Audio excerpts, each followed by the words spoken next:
Blazing flame beast अब तय कर रहा था कि ओपोनेंट को कहां हर्ट किया जाए। होस्ट ने तुरंत कमेंट किया, इस समय फायर ड्रैगन ने क्लियर एडवांटेज ले लिया है। देखिए, अरीना फ्लोर का वह हिस्सा जहां आइस हॉर्न बीस्ट खड़ा है बेहद तेजी से कम हो रहा है। भीड़ में मरमर्सर्स रुक ही नहीं रहे थे। हेडमास्टर ने शुरुआत में ही 8th level star skill blazing flame fire सी यूज करके अपने लिए परफेक्ट सिचुएशन बना ली थी। अब अरीना का टेम्परेचर 600 डिग्री तक पहुंच चुका है। अगर आर्मर्ड आइस हॉर्न बीस्ट ने तुरंत एक्शन नहीं लिया तो अरीना से उठती हीट उसके लंग्स को अंदर से डैमेज कर देगी। ओपोनेंट को पूरी तरह कॉर्नर में धकेल देने के बाद ड्रैगन अपने ह्यूज विंग्स फैलाकर ऊंचाई में उड़ गया। फिर उसने अनलीश किया dragon breath absolute flame slash. आग की लपटें विशाल ब्लेड्स की तरह शेप लेकर नीचे स्लैश करने लगी। जैसा उम्मीद था 3 मूव्स लगातार रिलीज हुए। उनमें से एक सीधे आइस हॉर्न बीस्ट के एब्डोमेन पर जा लगा। वह कहीं भाग नहीं सकता था, उसे पूरा हिट लेना पड़ा। नीला ब्लड हवा में उछला। होस्ट चीख पड़ा।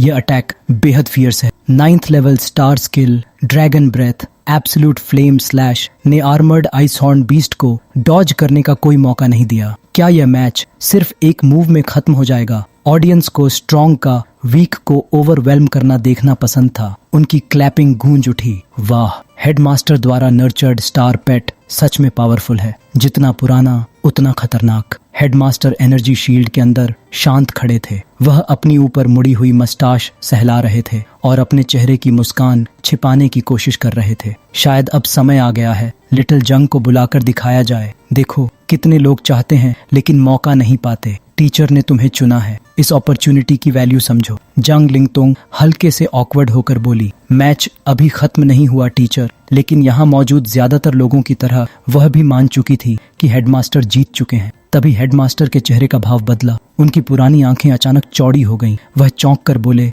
इल्यूजन। अरीना में जो इमेज दिख रही थी कि ice horn beast flame slash से कट गया है, ये मानो जलता हुआ कागज हवा में राख बनकर बिखर रहा हो। अगर यह इल्यूजन है तो असली बीस्ट कहाँ है? ब्लेजिंग फ्लेम बीस्ट इधर उधर देखने लगा। वह सच में कंफ्यूज था। उसने तो पूरे अरीना को आग से लॉक कर दिया था। फिर ओपोनेंट भागा कहाँ? ऑडियंस भी चारों ओर देखने लगी। सब हैरान रह गए। अरीना में 2 नर्चरिंग मास्टर्स और ब्लेजिंग फ्लेम बीस्ट के अलावा किसी भी लिविंग क्रीचर का ट्रेस नहीं था। आर्मर्ड आइस हॉर्न बीस्ट गायब हो चुका था। अब असली शो मेन एक्टर के बोलने का इंतजार कर रहा था। सुपिंग ने तब तक इंतजार किया जब तक सब लोग उसके स्टार पेट को ढूंढते ढूंढते परेशान नहीं हो गए। फिर उसने हल्की सी मुस्कान दी। यहाँ है। सुपिंग ने अपने पास की खाली स्पेस की ओर देखा। उसके आर्म्स क्रॉस थे। वह कोई स्किल यूज नहीं कर रहा था। लेकिन अचानक ड्रैगन की ब्लेजिंग फ्लेम जोर से हिलने लगी। पहले ऐसा लगा जैसे एक साधारण गस्ट ऑफ विंड आग के बीच से गुजरा हो। फिर वही हवा एक वायलेंट स्टॉर्म में बदल गई। पूरे अरीना की आग एक तरफ स्वीप हो गई। ब्लेजिंग फ्लेम बीस्ट भी पीछे की ओर धकेला गया। दहकती लपटों का समंदर अब नियंत्रण से बाहर था। असली खेल अब शुरू होने वाला था। उस हवा के तेज झोंके से वह आखिरकार नीचे उतरने पर मजबूर हो गया और अपने क्लॉज जमीन में गाड़कर खुद को संभालने लगा। होस्ट ने मौजूद दर्शकों की तरफ से सवाल किया, क्या हो रहा है? अचानक अरीना में एक शक्तिशाली हवा उठी। ओल्ड हेडमास्टर ने तुरंत अपनी एनर्जी शील्ड उसी दिशा में मोड़ दी। उसे और भी ज्यादा हैरानी हुई कि उसके स्टार पेट की ब्लेजिंग फ्लेम फायर सी, जिसका तापमान बेहद ऊंचा था, इतनी आसानी से बुझ गई। उसे यकीन नहीं हुआ कि यह सिर्फ साधारण हवा है। उसने अपना हाथ उठाया और अपनी 9th लेवल एनहांस्ड विजन में एनर्जी भर दी। तुम मेरी आंखों से बच नहीं सकते। वह झुंझला गया। लेकिन जैसे ही उसकी नजर सामने के दृश्य पर पड़ी, वह अपने ही खोज पर विश्वास नहीं कर पाया। उसके साफ हैरान चेहरे ने होस्ट को बेचैन कर दिया। टीचर ने क्या देखा? दूर खड़ा ओल्ड भी सब समझ गया। वह अपनी सफेद दाढ़ी सहलाते हुए हंस पड़ा और खुश होकर बोला, एक बार देखना 100 बार सुनने से बेहतर होता है। कैमरा बंद करो जो राइस पर चल रहा है और हाई स्पीड इलेक्ट्रॉनिक इक्विपमेंट पर स्विच करो। तुरंत समझ जाओगे। कुछ लोग समझ गए लेकिन बोले नहीं। होस्ट ने क्रू को यह हिस्सा काट कर देखने को कहा कि आखिर हुआ क्या था। पहले वाले स्टॉर्म की इमेज को बहुत स्लो स्पीड में प्रोसेस करके सबके इलेक्ट्रॉनिक डिवाइसेस पर भेजा गया। जिसने भी देखा शुरुआत में वही रिएक्शन दिया जो ओल्ड हेडमास्टर का था। फुटेज में सच में केवल blazing flame fire spirit dragon खड़ा था। आइस हॉर्न बीस्ट कहीं नजर नहीं आ रहा था और जिस चीज ने फायर सी बुझाई वह साधारण हवा नहीं थी। हल्की नीली रोशनी के साथ गोलाकार मूवमेंट इसलिए दिख रही थी क्योंकि वह चीज इतनी तेजी से हिल रही थी कि हवा में वाइब्रेशन पैदा हो रहा था जिसने फायर सी बुझा दी। इमेज को और स्लो करके पूरी तरह रोकने पर लोगों ने पाया कि वह आर्मर्ड आइस हॉर्न बीस्ट उड़ रहा था। हाई स्पीड कैमरा ने ऑब्जेक्ट को पकड़ तो लिया, लेकिन पहले की तरह उसका शेप साफ नहीं दिख पाया। तो यह हवा हाई स्पीड मूवमेंट से पैदा हुई थी, लेकिन कितनी तेज रफ्तार रही होगी कि नंगी आंख उसे देख ही न सके और वह ऐसा स्टॉर्म बना दे जो फायर सी बुझा दे। दर्शकों में हलचल मच गई और उनकी राय बदलने लगी। क्या यही उस यंग नर्चरिंग मास्टर की असली ताकत है? जब उनकी आंखें अभी भी ओपोनेंट टी को नहीं देख पा रही थीं,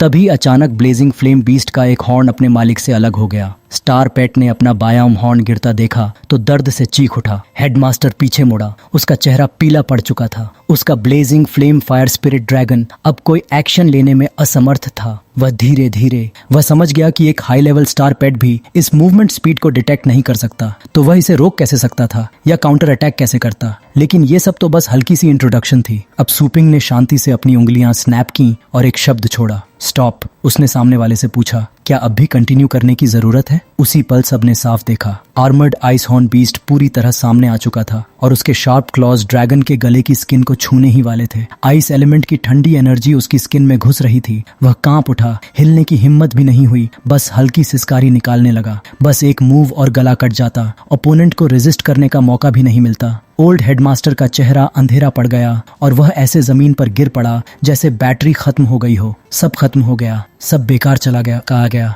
कुछ पल के लिए सब खामोश रहे। फिर होस्ट ने एक्साइटमेंट दबाते हुए घोषणा की, armoured ice horn beast overwhelming advantage से जीत गया। इस बीस्ट मैच का विनर है कंटेस्टेंट एक्सू क्वांग। अचानक ओल्ड बी की कड़ी आवाज गूंजी, गलत है, उसका नाम सूपिंग नहीं छुपेगा। जब उसने अपना चेहरा दिखाकर इतनी कॉन्फिडेंटली अपनी स्ट्रेंथ दिखाई है, तो नर्चरिंग मास्टर एसोसिएशन का वाइस प्रेसिडेंट होने के नाते मैं उसका नाम गलत नहीं रहने दूंगा। वह हिलजोंग सिटी से है, उसका असली नाम सूपिंग है। सूपिंग ने बिना हिचक अपनी आइडेंटिटी उजागर कर दी। असल में सूपिंग कभी किसी से डरता ही नहीं था। संक्षेप में उसने एक और ब्यूटीफुल और स्किल्ड लड़की को भी अपने काम में शामिल कर लिया था। सूपिंग और हेवनली ड्रैगन एकेडमी के हेडमास्टर की यह हल्की बैटल हेडमास्टर के लिए कड़वे अंत पर खत्म हुई। अब सबको पता चल गया कि उसका असली नाम सूपिंग है और वह लॉन्गजांग बे सिटी से आया है। लाइव देखने वाले हों या लाइव स्ट्रीम वाले, सब हैरान थे। क्या यह वही लांग बे सिटी वाला सूपिंग है जिसने इंटरनेट पर स्टारी स्काई को चैलेंज किया था? हे भगवान, कम से कम लेजेंडरी लेवल का होगा।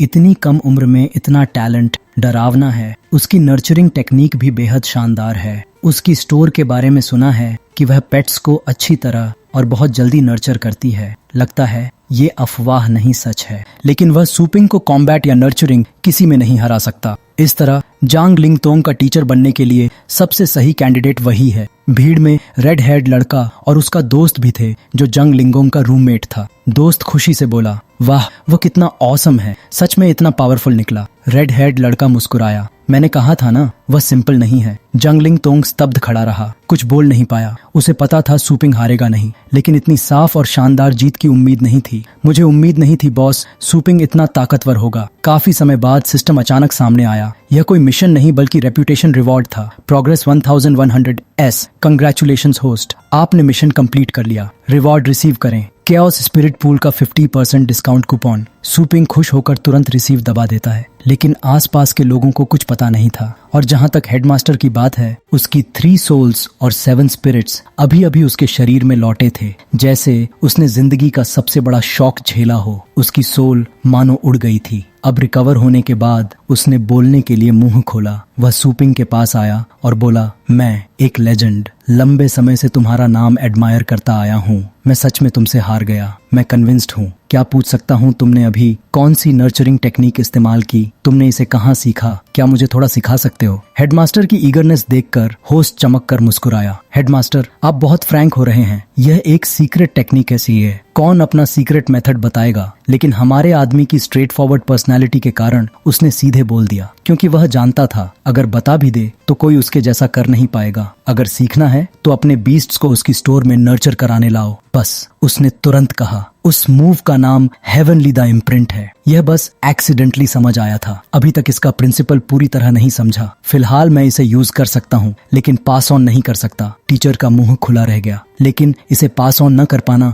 और भी बड़ा नुकसान था। अगर यह magical nurturing technique widely popular हो जाती तो पूरा नर्चरिंग वर्ल्ड बदल जाता। यह सुनकर सूपिंग ने अपनी मुट्ठी भींच ली। उस हाथ से नीली लाइटनिंग जैसी रोशनी निकली। उसकी डिटर्मिनेशन साफ दिख रही थी। तुम्हें यह कहने की जरूरत नहीं नहीं। जब मैं हेवनली डे को गहराई से समझ लूंगा, मैं इसे रिकॉर्ड करने का तरीका ढूंढूंगा। यह सुनकर सारे गाइडिंग टीचर्स खुशी से चौंक गए। वह सच में अपना सीक्रेट शेयर करने को तैयार था। एक गाइडिंग टीचर जोर से बोला, ठीक है, मैं सपोर्ट करूंगा। मैं लेजेंडरी सूपिंग की नर्चरिंग टेक्निक खरीदने के लिए बड़ी रकम देने को तैयार हूँ। सूपिंग ने धीमी आवाज में कहा, मैं पैसे लेने का इरादा नहीं रखता। सब हैरान रह गए। जो हमेशा प्रॉफिट को सबसे ऊपर रखता था, फ्री में दे रहा था। वह इसे इंटरनेट पर फ्री शेयर करना चाहता था। टीचर्स और हेडमास्टर सुनकर चुप रह गए। उसे याद आया अर्थ एरिया के स्टूडेंट्स जो फेंकी हुई चीजें उठाकर इस्तेमाल करते थे और बेहतर पढ़ाई चाहने पर पीटे जाते थे। यह गाइडिंग टीचर्स के लिए नहीं कर रहा था। वह चाहता था हर किसी को हाई लेवल नर्चरिंग टेक्निक सीखने का बराबर मौका मिले। यह सुनकर अर्थ एरिया के स्टूडेंट्स और बिग रेड हेड लड़का रो पड़े। उन्हें छू गया कि वह अभी भी उन्हें याद रखता है। रेड हेड दोस्त ने खुशी से जंग लिंगोंग का हाथ पकड़ा। अच्छे टीचर से मिलना सच में तुम्हारी ब्लेसिंग है। जल्दी उसका डिसाइपल बन जाओ, उसे ज्यादा इंतजार मत कराओ। जॉन लिंटन बोला, ठीक है, मैं जा रहा हूँ। सब लोग अच्छे से रहना। तुम्हारी ब्लेसिंग से कई ग्रैंड मास्टर्स ने मुझसे कांटेक्ट किया है। अचानक बाओवा चाय का कप लेकर आया और जॉन लिंगोंग से घुटने टेक कर टी ऑफर करके डिसाइपल बनने को कहा। बाओवा ने समझाया, आगे से अपने मास्टर को पिता की तरह ट्रीट करना।